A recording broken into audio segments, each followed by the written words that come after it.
Je suis née à Viedos, près de Montléon, là-bas, au Pays Basque. Et j'étais à l'école jusqu'à 14 ans.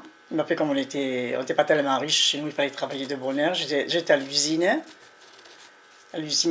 à Montléon. Et après, il n'y a plus de travail à Montléon. J'ai fait les saisons à Lourdes, je commençais à faire les saisons à Lourdes. Et c'est là que j'ai rencontré Charon.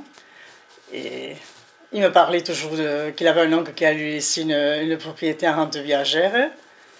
Et alors on s'est mariés d'abord en 69 et on est venu en 70 s'installer au village de Lys. Et on a commencé à acheter quelques vaches, les premières vaches. 6 vaches, je crois que c'était 6 vaches prêtes à bêler, quoi. Hein. Mais il a continué à travailler une saison de plus à Lourdes. Et alors, c'est moi qui m'occupais. Mais il y avait un tonton dans la ferme, bien sûr, puisqu'elle était à lui. Et ce tonton, il m'a empoisonné les plus jolies années parce qu'il était très, très emmerdant. Et enfin, mon mari mettait dans la ferme que je me suis mise aussi. Et on a commencé à faire le lait. Et voilà, on était jeunes et tout était bien. Oui, on était motivés, oui.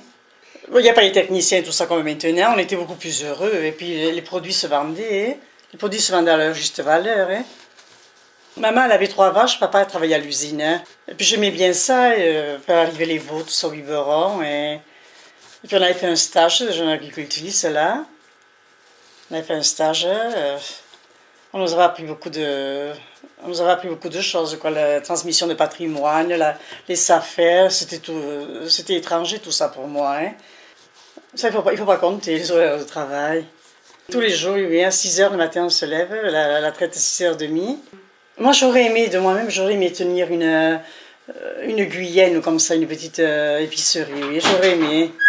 Mais Charon me disait toujours qu'avec ces grandes surfaces qui commençaient à avoir, j'ai un casino à Pousse avec... il me disait que ça ne marcherait pas, ces supérettes. Moi, j'avais toujours l'idée d'avoir une petite supérette. J'aurais aimé faire ça. Et on était heureux quand même. Enfin, je répète toujours la même chose, mais on était heureux. Et on avait même une belle-sœur, là, ma belle-sœur, qui s'occupait justement, handicapée, qui s'occupait justement de Christophe un peu.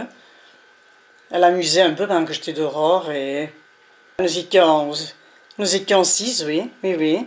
Tonton, Tati Marie-Louise, nous deux et Philippe et Christophe, oui.